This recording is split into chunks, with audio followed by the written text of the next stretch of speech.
बहुत कॉमनली हमने देखा है कि कोई भी अगर चोट लग जाए, इंजरी हो जाए, या तो रोड ट्रैफिक में किसी के साथ या घरों में बॉडी के कुछ पार्ट्स कट जाते हैं, जैसे उंगलियां, हाथ, पैर।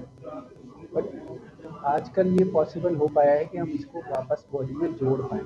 थोड़ा सा कॉम्प्लेक्स सर्जरी होता है और ज़्यादातर लोगों को इसके बारे में पता नहीं होता।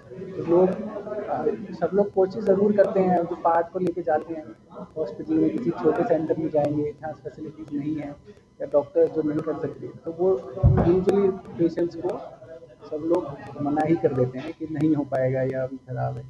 बट अगर आप सही समय पर सही जगह पहुंच पाएँ तो ये पॉसिबल है और इसको वापस लगाया जा सकता है। एक कॉम्प्लेक्स ऑपरेशन है, हर जगह नहीं होता, तो इसलिए एक टीम की ज़रूरत है और सही जगह पे सही समय पहुंचने की ज़रूरत है। डॉक्टर, यदि कोई अंग कटता है तो कितने समय में लेके आना चाहिए और किस तरह से?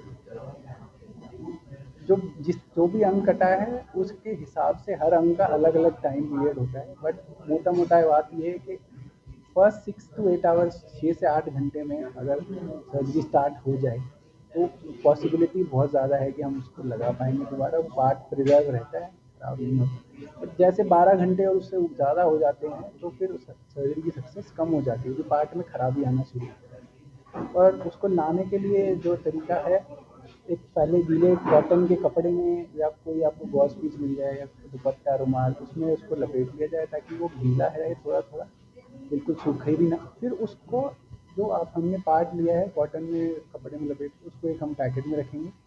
पैकेट को फिर हम आइस में रखेंगे, डायरेक्टली आइस के ऊपर वो कटे हुए पार्ट को नहीं रखेंगे और उसको सूखा भी नहीं रखेंगे। ये सही तरीका है। इस तरीके से लाया जाए तो पार्ट ज़्यादा देर तक सेफ रहता है, उसको लगाना पॉसिबल हो पाता है। एक ऑपरेशन को कितने घंटे लगते हैं, कितने टाइम मरीज को कब तक हॉस्पिटल में एडमिट रहना पड़ता है? ये भी इसी पे बात डिपेंड करता है कि कौन सा बॉडी पार्ट हम कर रहे हैं। यूजुअली 3 to 5 डेज ही रखते हैं। 3 से 5 दिन में अगर हमें पता चल जाता है कि सब नॉर्मल है, पेशेंट भी रिकवर हो जाता है और सब रिकवरी नॉर्मल हो, तो हम 3 से 5 दिन में आपको घर वापस डिस्चार्ज कर सकते हैं। सर, अगर कॉस्ट की बात की जाए, कॉस्ट हम कोशिश यही करते हैं कि मिनिमम टू मिनिमम में हो, बट ये कॉम्प्लेक्स सर्जरी है, थोड़े कॉस्ट इसमें इन्वॉल्व होते हैं। वो डिपेंड ये भी करता है कि कौन सा पार्ट है, कितना बड़ा सर्जरी है, उस हिसाब से वेरी करता है कॉस्ट, पर हम कोशिश यही करते हैं कम से कम। ये आना चाहिए इनको एक्चुअली।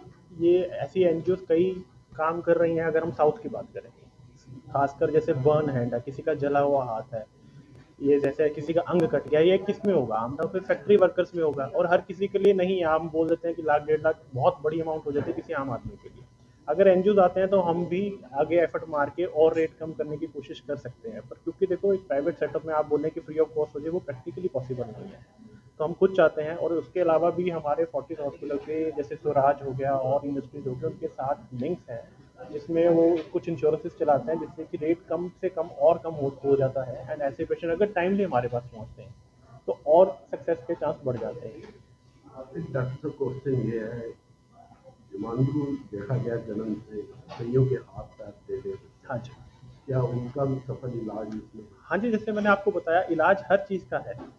अब इसमें दो चीज़ें देखने वाली हैं। अगर किसी का हाथ टेढ़ा है, हम ये नहीं कहते हम नॉर्मल कर देंगे कि जैसा दूसरा दिखता है वैसा हो जाएगा, पर इस लायक बना देंगे कि पहला वो देखने लायक हो, दूसरा वो और बेहतर काम करने लायक हो। हम किसी की नई उंगली नहीं उगा सकते, पर हाँ अगर किसी का अंगूठा नहीं है तो हम उसकी उंगली का अंगूठा जरूर बना सकते हैं। तो ऐसी कई सारी चीज़ें, ऑपरेशन हैं जो कि लोगों को ये विश्वास होगा कि इसका इलाज नहीं है। जैसे आज की बात, और ये ऑपरेशन अनफॉर्चुनेटली, ये अगर हम रीइम्प्लांटेशन की बात कर रहे हैं 1970 से होते आ रही है विदेशों में, तो 70 साल से ऊपर हो गए, पर हमारे देश में आज भी लोगों को इस चीज़ के बारे में पता ही नहीं है।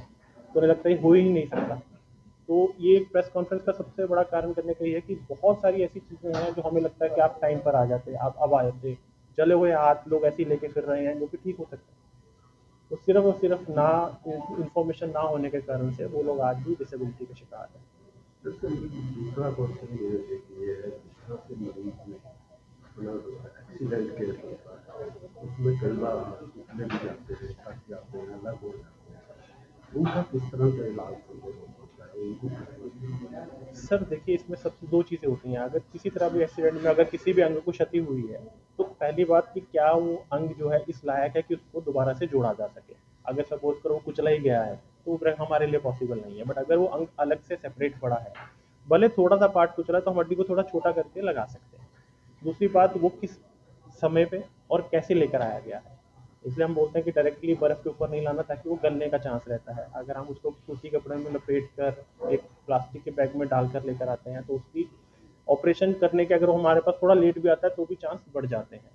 सिमिलरली वो किस टाइम पे कितनी देर में आ पाता है, अगर ऐसी सारी चीज़ें आती हैं तो अगर पेशेंट को लगता है कि फाइनेंशियल कंस्ट्रेंट है तो वो हम अपनी तरफ से भी पूरी कोशिश करते हैं। फोर्टिस हॉस्पिटल की एडमिनिस्ट्रेशन भी इस मामले में बहुत अच्छा है कि ये नहीं है कि अगर पैसे नहीं है तो बाहर जाओ।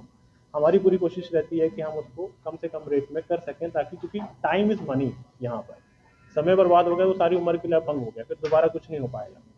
जैसे आपको नहीं लगता कि ये इस तरह से पुलिस के पास एक्सीडेंट केस ज़्यादा आते हैं, मरीज केस ज़्यादा आते हैं, ये वहाँ तक पहुँचाया जा सके कि अंग किस तरह से लेकर आना? जी, ये होता है, कई जगह पे होता है। इनफैक्ट कई सिटीज़ में ये ऑलरेडी मुहिम चल रही है, जहाँ पे हम भी इनफैक्ट फोर्टिस वालों की तरफ से हमारी बात चल रही है कि फैक्ट्रीज़ में जाना, पुलिस वालों के पास जाना, इनफैक्ट जहाँ पे एक्सीडेंट एम्बुलेंस वाले जिनको पता है, जहाँ जो पेशेंट को लेकर आते हैं, उनको ये टीच कराना कि कैसे प्रिज़र्व करना है, कैसे इस चीज़ को आगे लेके जाना है, ताकि अंग जो है वो भंग ना हो और उसको हम